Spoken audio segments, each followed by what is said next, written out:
Hi, and welcome to the show. We're going to spend the night talking about the death of Osama Bin Laden, and to do it, I'm very pleased to welcome to the stage former FBI Special Agent Jim Davis and Middle East and Muslim expert from the University of Denver, Shaul Gabbay. Gentlemen, thank you both for being here. Thank you. My pleasure. It's been quite a week, hasn't it? Absolutely. Shaul, let me start with you. What was your very first reaction Sunday night when you heard this news? Well, you know, this is one of those occasions where you always remember where you've been, and then particularly with this case, where you've been 9 years ago or 9 years and 7 months. And, you know, I recall when I just came to Colorado, and I was a new professor, assistant professor at the University of Denver. I had a 3-month-old baby, and, you know, suddenly the unspeakable happened. I got a phone call from New York, and yourself even, you know, in a few minutes I had my front lawn full with the media. People didn't even know where is Afghanistan. Did you think this day would come eventually? I thought that it's going to come. I didn't know how exactly it's going to play out. I can tell you that on a daily basis with my work, we were ridiculed for all these years for not apprehending Osama Bin Laden. I believe that it will come in one way or another, but truthfully, the precision, the commitment, the way that it was executed, no one, I think, would imagine that at that time. Was that your reaction somewhat similar when you heard? It was. I mean, I was relieved, obviously, and it is a great thing, a great accomplishment for our country and our military, our intelligence apparatus. But you know, the thing is that in the global war on terror, it wasn't all that important, right? Bin Laden had been marginalized significantly by the pressure, some time ago, right? Right, by the pressure that we'd put on him. So you know, he is a figure, you know, and he was the symbol of Al Qaeda. He was the symbol for the American people of 9/11, and it's good that we got him. But you know, really, the war on terror is much bigger than going after Bin Laden. Than any one person. When you think about the war on terror and you think about what it took to get Bin Laden, how could they have this planned for 6 months, this attack, and not have a single leak and that no one knew about this? Well, I'll tell you that I thought of that at the time, and I was very excited to hear that we were able to do that. When I was with the FBI, we had the Zazi investigation here in Colorado, and it was a great example of, you know, the government just leaking, you know, like a sieve, letting information out. And This was different, Jim, wasn't it? It was, and they did a fantastic job with OPSEC on this.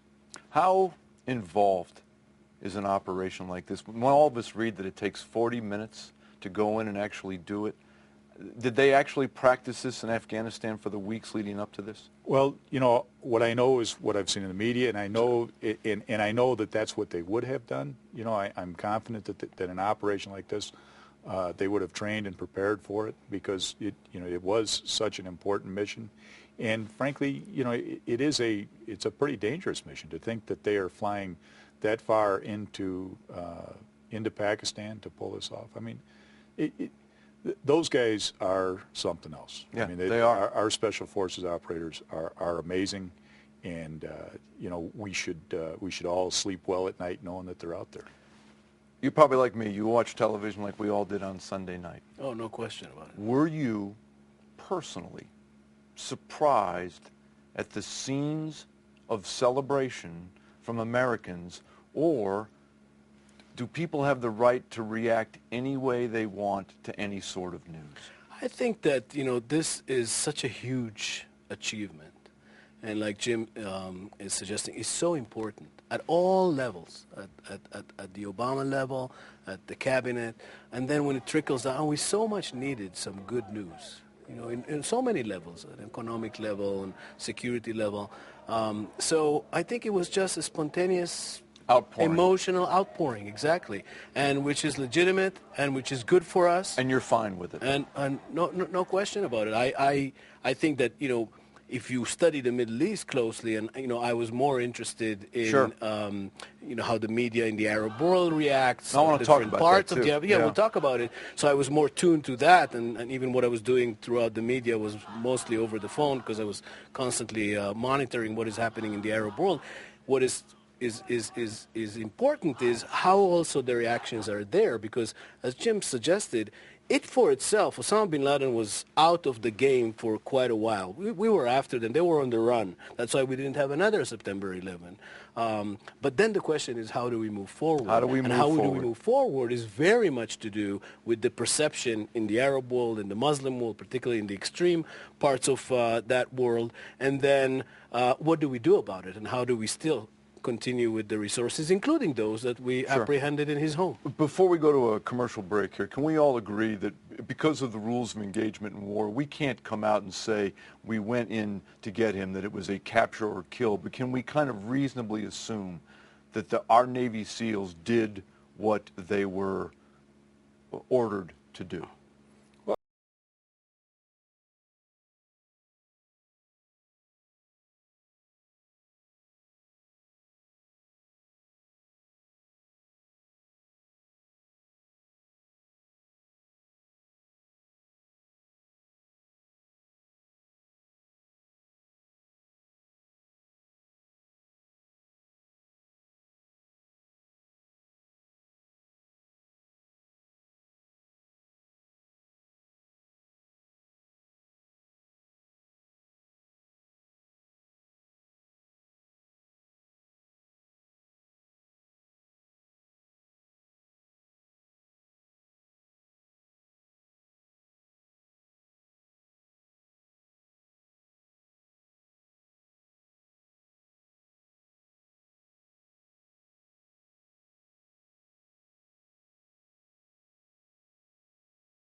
Any respect to this human being.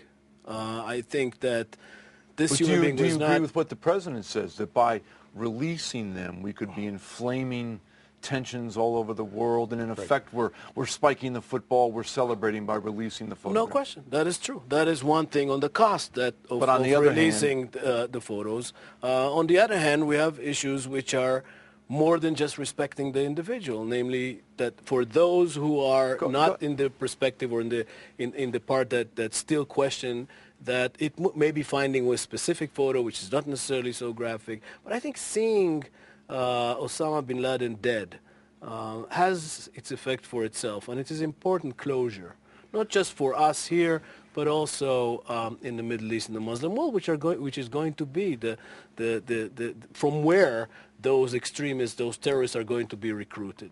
Right, and to be clear, I'm not talking about respect for Osama bin Laden, because he deserves no respect. But it is, like you were saying, it would be a bit of a trophy, a display of a trophy. And I think that we should be above that. Let's move on. What to make now of Pakistan? How do we go forward with them? Pakistan is a very important ally to the United States historically. However, what is happening in Pakistan on the grassroots level is also what is happening in other parts of the Muslim world. And that is that we're beginning to feel, which started in September 11, a highlighted schism, a highlighted conflict of basic values. I mean, Sure. Think about it. Our most important value in our society, and that's the norms are derived from that value, is the preservation of life. We would do anything. The life of a cat. We Do you believe, though, that the Pakistani government or the Pakistani military harbored him, knew where he was, and just kind of looked the other way? I don't believe so, because we started with the question, how was it possible that we ourselves, in a total democracy, were able to keep this secret for all these months? In Pakistan, it's even worse. If there was any constituency, in my opinion, in the Pakistani government, which is, by the way, very weak today and supported by the United States, and faces tremendous criticism from the grassroots sentiments against the United States, which are against the United States and against the West. If there was that, it would have been leaked to us and to others. The tribal structure of Pakistan, as in many other Muslim countries, the issue of the gossip within the society, the dense networks which exists within those society wouldn't have allowed, in my opinion, wouldn't have allowed to have Osama Bin Laden next to a military compound for all these years, and it wouldn't have been leaked. See, I got to say respectfully, for some of us, at least for me, that's a stretch. Well, I think that there's a difference between the Pakistani government and people who work for the government of Pakistan. Right. That is absolutely right. And I think that there are probably some ISI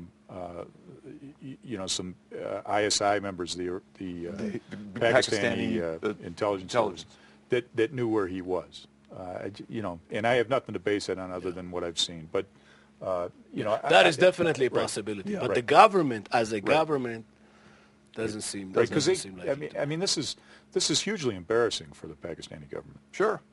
All right, we'll take a break. We'll come back. We'll continue our discussion. Don't go away.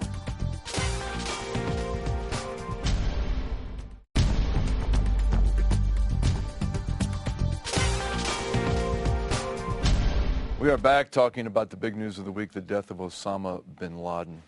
How does the Muslim world react in general to this? Well, what is the Muslim world? I don't know. You tell me. We have a Muslim world here in the United States of America who are very, very excited. I mean, this was a burden for so many years. Very good friends of ours here in Colorado who are so glad that this is done with, because this was a huge embarrassment, because this is what was there. This was not just terrorist number one, he was enemy of the public number one. So that's one part. That's, maybe that's us in many ways.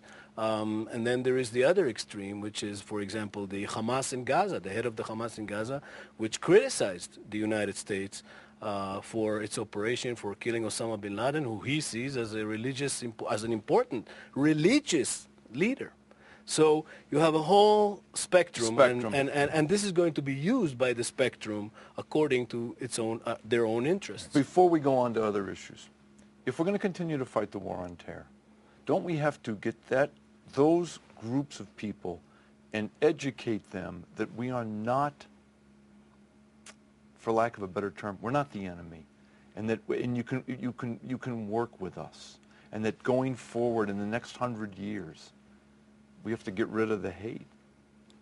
Well, it depends which kind of hate. There is hate which is inherent in our differences in values. Right. That's just not going to. We're infidels no matter what. No matter. As long as we're not Muslims, we are infidels. That's what Osama Bin Laden basically is. But Shaul, why did Bin Laden's message resonate with so many?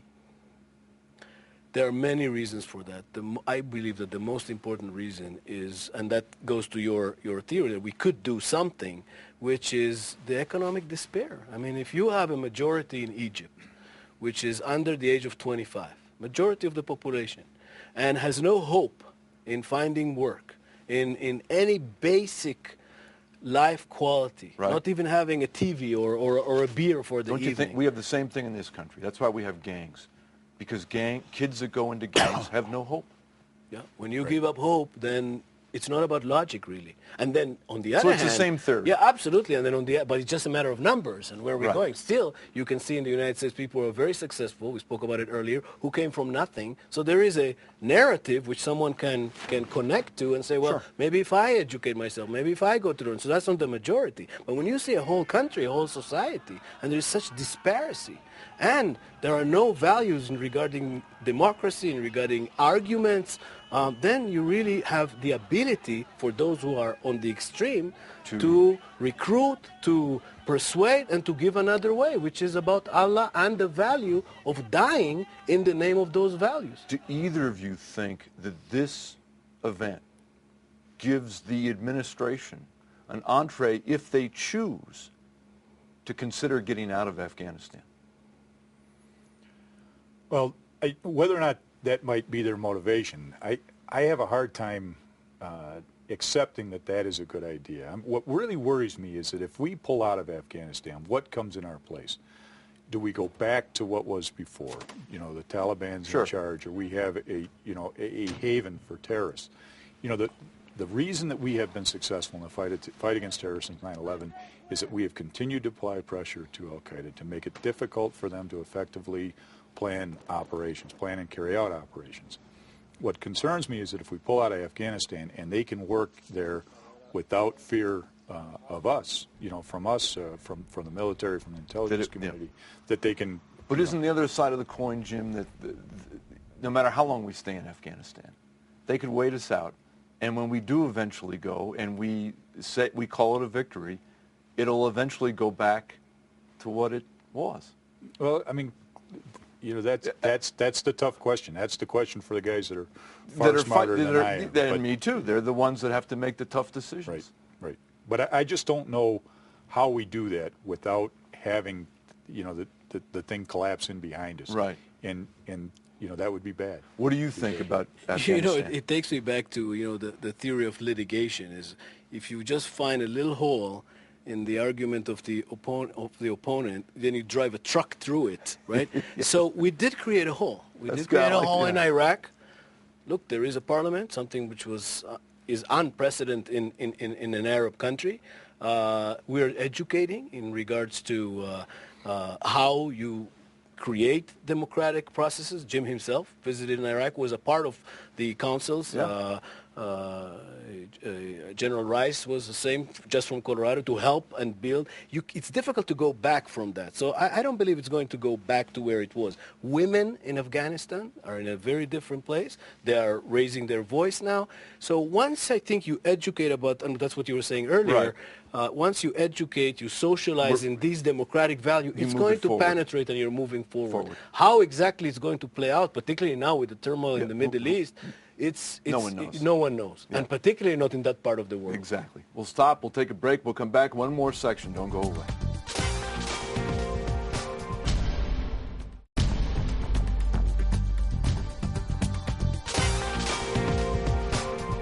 We're back. We have a few minutes left with Jim Davis and Shaul Gabbay. Do either of you feel concern that because of this event, either Al-Qaeda or one of many other radical groups will try and extract some sort of revenge in the near future?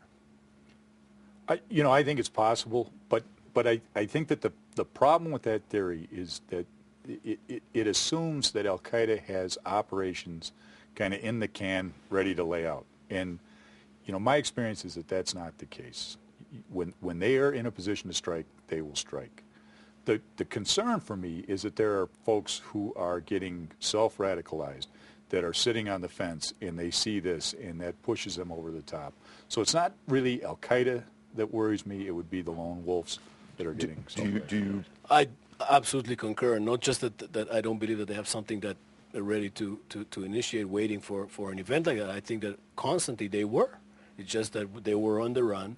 We have accumulated knowledge, data, partners in the war against terrorism. But, it's absolutely correct. This is not over. And Sure. this is not... Yes, it How could much do be you think used. that data we got from the compound could help us? Is that very valuable information? No, it's huge. Yeah. Very valuable. I mean, just think about a set of data which tells you bank accounts, just bank accounts. Doesn't even have numbers, bank operating. accounts. The only issue that you have to remember, I know that that Jim is very familiar with that, is when you construct a spy network or a network of terrorism, the most important part in designing such a network of individuals is that there is least connection between the different parts. Namely, that if one part is exposed, it doesn't have information about other parts.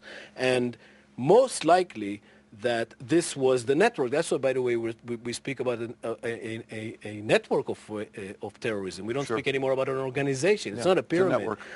And therefore, and in particular with Al-Qaeda, there were so many linkages which didn't have much communication because it was very dangerous. But we're after them.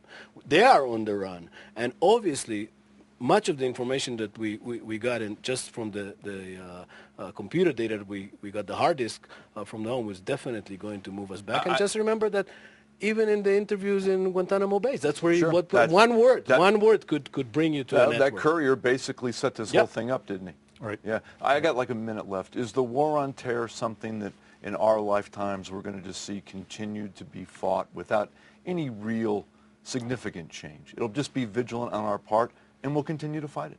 I think in varying degrees, it is something that we're going to have to continue to fight for the rest of our lifetimes. You think so too? As long as there are these very different values, as it is, for example, in the state of Israel where I come, where it's 9/11 is 24/7. Sure. It's going to continue. Yeah. Because there's always going to be the bad guys. And they, as opposed to the bad guys of KGB or bad guys of Hitler, they believe that they're sent by God. And if they die, it's a part of the mission. That's the scariest part. That's the isn't it? scariest part. On that note, we'll stop there. You know what? Let's do this again. It's a fascinating conversation, and it's a good one. Thank you both for being here. I really Thank you. appreciate it. Thanks, Ron. You bet. That's our show. Hope you enjoyed it. We'll talk to you next Sunday night.